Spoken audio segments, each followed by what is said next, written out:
Assalamualaikum warahmatullahi wabarakatuh. Ananda yang saleh dan saleha, kita akan memasuki materi tentang pembinaan masyarakat Madinah. Dahulu, Madinah dikenal dengan nama Yasrib.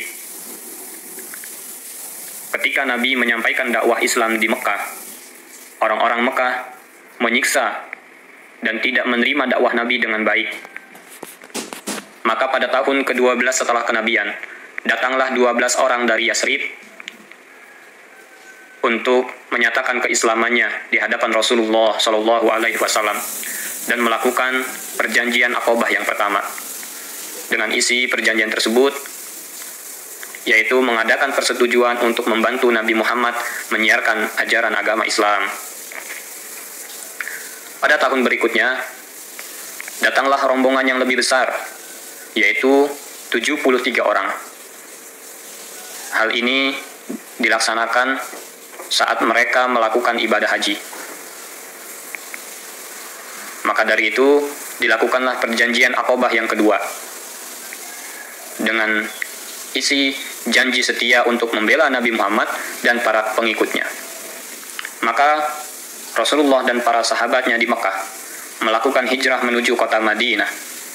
Hijrah ini merupakan perintah Allah Subhanahu wa Ta'ala, dan juga melihat kondisi-kondisi masyarakat Yasrib yang saat itu mendukung dakwah Nabi Muhammad Sallallahu Alaihi Wasallam. Sebagaimana suatu hadis yang menyatakan bahwasanya Rasulullah telah bermimpi hijrah ke satu kota, yang di kota tersebut banyak kebun kurma. Rasulullah mengira tempat itu adalah Yaman atau Hijaz.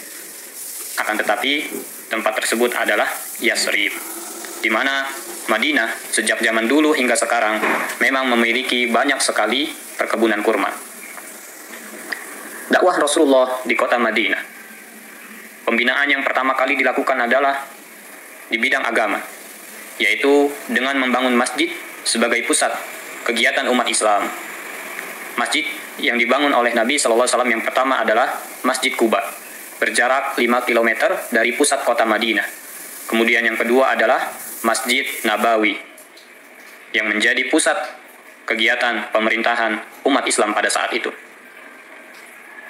Yang kedua, pembinaan di bidang sosial, yaitu dengan mempersaudarakan antara kaum Ansor dan kaum Muhajirin, dengan tujuan menghilangkan fanatisme jahiliyah sehingga terikatnya ukhuwah Islamiyah.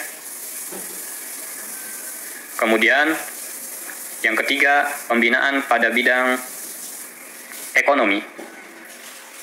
Rasulullah menganjurkan untuk membangun pasar bagi kaum muslimin, khususnya orang-orang Muhajirin yang memiliki kemampuan berdagang, dan mendorong pertanian orang-orang Ansor yang ada di Yasrib saat itu agar lebih baik lagi.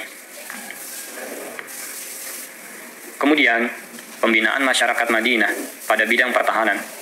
Nabi Shallallahu Alaihi Wasallam membuat Madinah menjadi satu wilayah, satu negara yang memiliki tatanan yang baik, di mana pada saat itu Madinah menunjuk Nabi Muhammad sebagai pemimpin,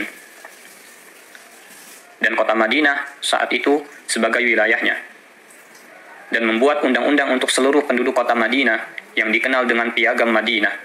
Dan undang-undang ini berlaku untuk seluruh orang Islam, baik Muhajirin maupun Ansor.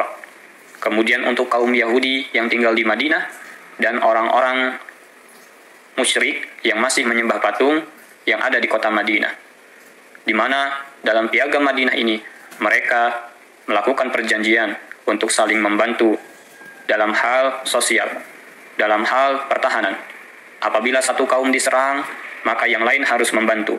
Begitupun sebaliknya. Demikian materi tentang pembinaan masyarakat Madinah. Semoga dapat bermanfaat. Wassalamualaikum warahmatullahi wabarakatuh.